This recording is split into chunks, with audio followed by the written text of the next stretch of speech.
tik tak tik tik tik tak tik tak tik tak tik tik tik. Hai guys, Kita lagi di Museum Nasional. Kita sekarang mau mencari tahu tentang peninggalan Hindu-Buddha. Museum Nasional Indonesia atau sering disebut dengan Museum Gajah ini terletak di Jalan Merdeka Barat 12, Jakarta Pusat. Museum ini merupakan museum pertama dan terbesar di Asia Tenggara. Oh iya, sebelumnya kalian tahu nggak sih masa Hindu-Buddha itu apa? Masa Hindu-Buddha adalah periode dalam sejarah Indonesia ketika pengaruh agama dan kebudayaan Hindu serta Buddha berkembang pesat, yang bermula sekitar abad keempat hingga 15 Masehi yang dipengaruhi oleh adanya hubungan dagang wilayah Nusantara dengan negara-negara lain seperti India, Tiongkok, dan wilayah Timur Tengah. Saat kita memasuki museum, kita mulai tertuju pada salah satu aula yang terdapat banyak peninggalan serta arca-arca yang ditinggalkan pada zaman Hindu-Buddha terdahulu. Salah satunya adalah patung arca tokoh Hindu ternama, yaitu Ganesha. Ganesha adalah salah satu dewa yang merupakan putra dari Dewa Siwa. Ganesha dikenal sebagai dewa pengetahuan, lambang kecerdasan, penghalau segala rintangan, dan pemberi kesejahteraan bagi pemujanya. Selain arca Hindu, terdapat pula arca Buddha. Salah satunya adalah arca Bayawara. Arca ini menggambarkan Bayawara, suatu dewa raksasa dalam aliran sinkretisme Tantrayana, yaitu pengajawatan Siwa sekaligus Buddha sebagai raksasa yang menakutkan. Di dalam Museum Gajah pula terdapat taman kecil terbuka yang dihiasi dengan beberapa arca yang terpajang serta alunan melodi gamelan yang indah.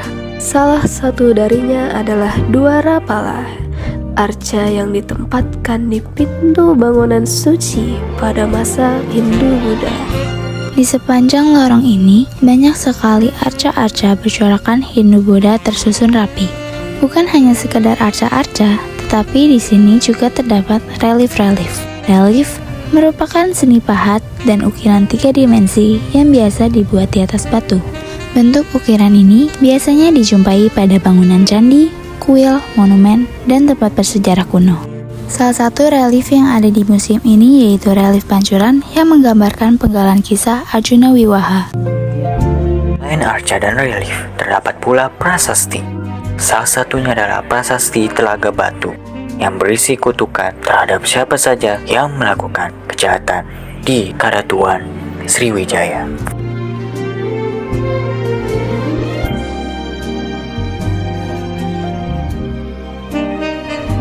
Di ruangan selanjutnya, terdapat arca yang berasal dari abad ke-9 Masehi yang berasal dari Klaten, Jawa Tengah, yaitu arca Siwa Mahadewa dan Dewi Parwati. Siwa Mahadewa merupakan dewa tertinggi dalam agama Hindu yang digambarkan bersama kekuatan feminimnya Dewi Parwati.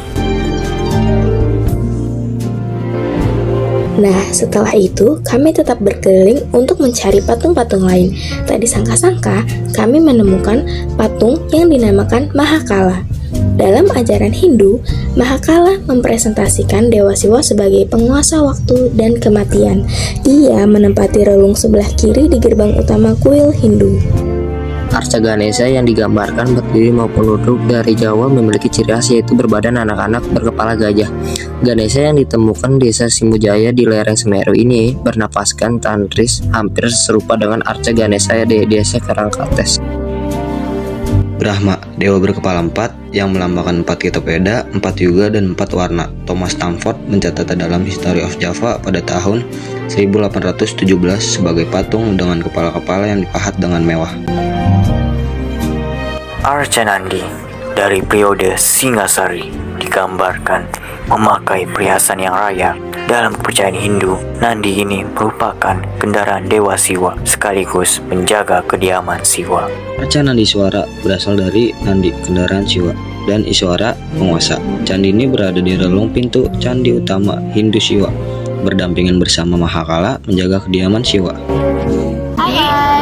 Kita lagi cari info tentang beberapa arca dan peninggalan prasejarah dalam bentuk digitalnya ya guys.